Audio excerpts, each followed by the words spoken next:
In this next set of videos, we want to continue diving into the commands and tools available to us in MyOpenMath's homework creation system. As a reminder, everything that we're looking at is included in one of these documents linked above the common control. If we look in writing questions help, everything we'll be talking about in this video and the next few will be under the basic control syntax section. So this full documentation is very helpful to read through and get familiar with more of the commands that go even beyond what we'll be looking at here. We've already looked at how to create random values. So for instance, we could create a random variable a, which is some random integer between -10 and 10.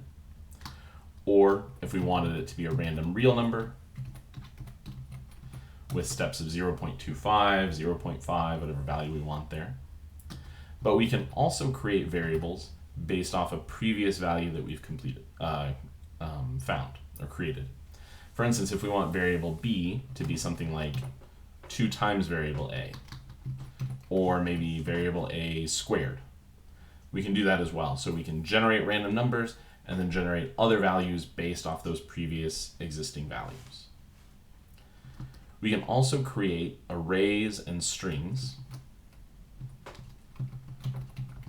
An array is a list of elements. So for instance, we could create an array like 6, 8, 10. So now we have an array with 3 values in it. This can be particularly helpful if we have data sets for statistics problems or other scenarios where we have a list of numbers that we want to include as an array. Once we create that array, then we can call on specific values in the question text or in the common control by typing that variable name and then inside a set of square brackets indicating the indexed value that we want. Arrays are 0 indexed, so the first value in an array is actually the 0 value. So this command that I have in the question text will actually call the number 6. And if I change that number in those square brackets to 1, we would get the 8, 2, we would get the 10. So that's creating what we refer to as a static array, where we input very specific values. We can also create a random array.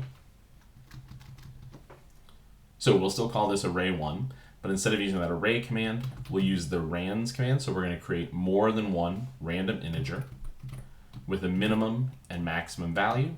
And let's say we want to create 5 numbers in that, 5 numbers from those specifications. So this is going to generate a list of 5 random values between -10 and 10 and turn those into an array for us, which means we can still call a particular element in the array. Since we have 5 elements, there's 0, 1, 2, 3, and 4. So if we put in a 4 in those square brackets, we'd be calling the last element of that array. So in this case, that final number that we generated was 8.